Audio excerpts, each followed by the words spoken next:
We did something that's called 2 minutes for motivation. So initially, yesterday we gave 5 people specific topics, like loyalty, teamwork, things to that nature, and they had to prepare a 2-minute speech to try to motivate everyone. So we're looking for gestures, energy, all the basic speaking mechanics.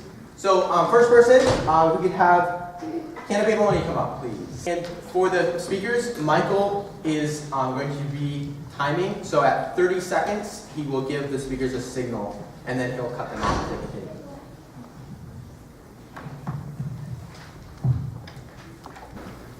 All right.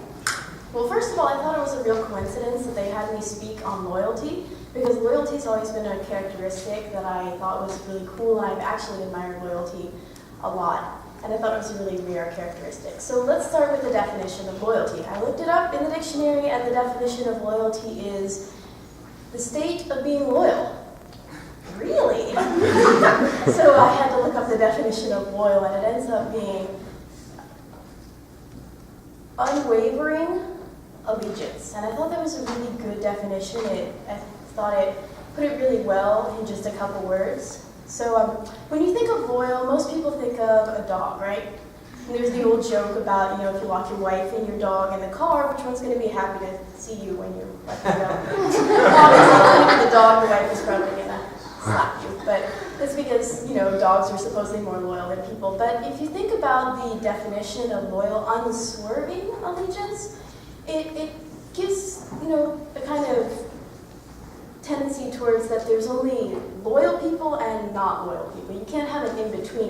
If you're unswerving in something, it doesn't mean that you're sometimes something and sometimes not. It means you're all the way or nothing. It's black and white. So personally, I think that there's pretty much no one or no dog, animal, person who can actually say that they're loyal all the time.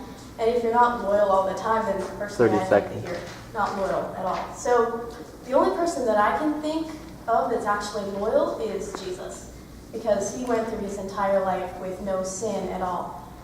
And he was unswerving in allegiance to God and unswerving in allegiance to us. And so I just want to hopefully motivate you all to be loyal and to strive to be like Jesus, because he was truly the only person that is actually loyal. And if you lock him up in the car, I'm sure he'll be happy to see you. Time.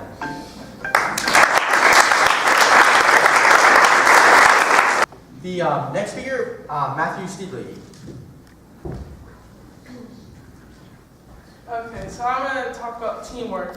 I looked up in the dictionary what teamwork means, and it's pretty much what it means. I'm summarizing. It's a group of people to all have one job, small job, to accomplish a big task. And in a team, there's usually the leaders to control it, and then just the plain people doing all doing different parts. For example, at Chick-fil-A, we have the owner, our operator, the managers, and then the workers, team leaders, and we all work together to get the food out as quickly and as well as possible.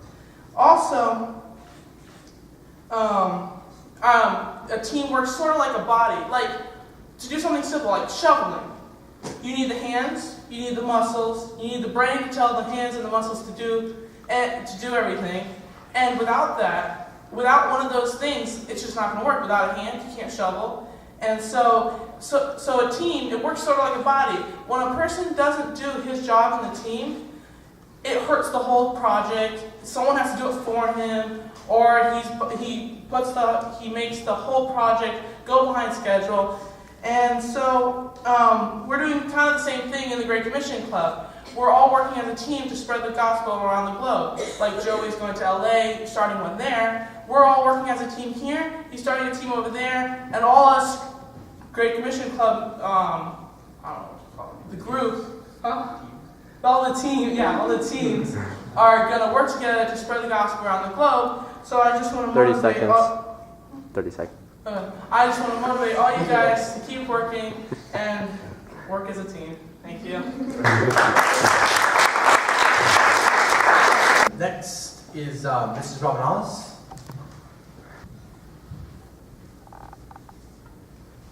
Well, I think the Lord is choosing every topic from each one of us.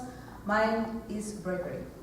And I think it's the one reason specifically that I joined the Great Commission Club, because one of the things said that it would help us, to get out of our comfort zone. And I know the Lord has been pressing this lovingly in my life recently, that it's a requirement to be a good soldier of the Lord. Really, it is to be brave. All the men and women in the Bible, all of them, without exception, what's a characteristic of them? That they were brave for the Lord. The word has its own definition of bravery. I look also in the dictionary, and it says bravery is brave spirit or conduct, courage, valor. And the word has its own idea of bravery. Even the Native Americans call their warriors braves. I mean, it's the soldier part, the be a warrior, being fearless. But I think the Lord is calling us go beyond that. I mean, it's such. In the world, you may have people that are probably brave because they have carnal goals, conquerors, or other people that are motivated for different reasons. But we have one reason only.